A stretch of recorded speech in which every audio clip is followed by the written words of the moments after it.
மாண்புமிகு திரு மோடிஜி அவர்களே. மக்கள் வணக்கம். மக்கள் சக்தி நேயர்களே, இன்றைக்கி நான் சொல்ல போகிறது சாதாரணமாக சரியாக கண்டுக்காதவங்க, இல்லை யாரோ உங்களுக்கு கீழேன்னு நீங்கள் நினைக்கிறவங்க, அப்படி சின்ன பசங்க அப்படி போகும்போது அவங்க வணக்கம் சார்னா ஹாய் அப்படிம்போம். இதே நமக்கு சமமாக இருந்து, இல்லை அவங்க ஒரு மதிக்கத்தக்க இதில் இருக்காங்க, நமக்கு சமமானவர்கள் இல்லை நமக்கு கொஞ்சம் மேலே உள்ளவங்க கொஞ்சம் மதிக்கத்தக்க இருக்காங்கன்னா அவங்க வணக்கம் சொன்னால் வணக்கம் அப்படிம்போம். ரொம்ப மரியாதை தக்கையாக இருந்து அவங்க நம்ம பெற்றோர்களுக்கு, நம்ம பெரியவங்களுக்கு, நம்ம உறவினர்களுக்கு, ரொம்ப மதிக்கத்தக்கிறவங்களுக்கு அப்படின்னாக்க ஒரு குருவுக்கு, நம்ம குருவுக்கு, நம்ம ஆசிரியர்களுக்கு எல்லாம் இப்படி வணக்கம்போம். இதுதான் முறை, இப்படி வணக்கம்போம். இதே தெய்வத்துக்கு மேலே தெய்வம் அப்படின்னாக்க தான் இப்படி வணக்கம் சொல்லுவோம்.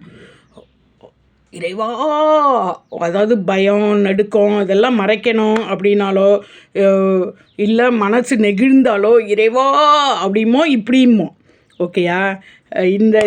இந்த தெய்வம்னா தெய்வத்துக்கு ஈக்குவல்னு நான் யாரை சொல்கிறேன்னா, இப்போ ராம அவதாரம் அவங்கெல்லாம் தெய்வமே அவதாரம் எடுத்து வந்தாங்க. ராம அவதாரம், கிருஷ்ண அவதாரம்,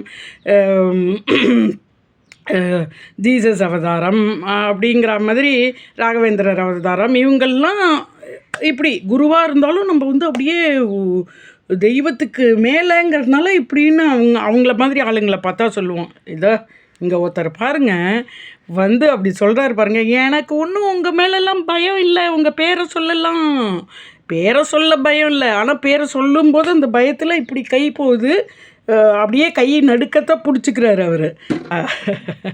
இதெல்லாம் தன்னால் காட்டுது பாருங்கள். நீங்கள் தெய்வத்துக்கு தான் வணக்கம் சொல்கிறீங்கிறத தன்னால் காட்டுது. சோசப் விசாய் உங்களுக்கு தான் சொல்கிறேன். சோசப் விசாய் ஒரு தோல்வியே காணாமல் அரசியலில் அவ்வளவு பழுத்த பழம் பீஷ்மருக்கு ஈக்குவலாக அவர் முதலமைச்சர் ஆகும்போதும் வெற்றி அடைஞ்சு பிரைம் மினிஸ்டர் ஆகும்போது 3 வாட்டி பிரைம் மினிஸ்டர். நீங்கள் கிரிக்கெட்லலாம் 3 வாட்டி பேட்டால் பால் அடித்தாலே ஹேட்ரிக் அது இதுன்னெலாம் சொல்கிறீங்க. இது மக்களால் அவ்வளவு கொண்டாடப்படுறவர்.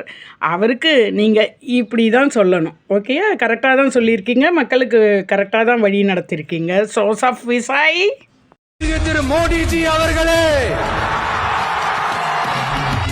என்னமோ உங்க பேரெல்லாம் சொல்றதுக்கு எங்களுக்கு ஏதோ ஒரு பெரிய பயம் மாதிரியும் ஒரு விஷயத்த சொல்லிடுறது.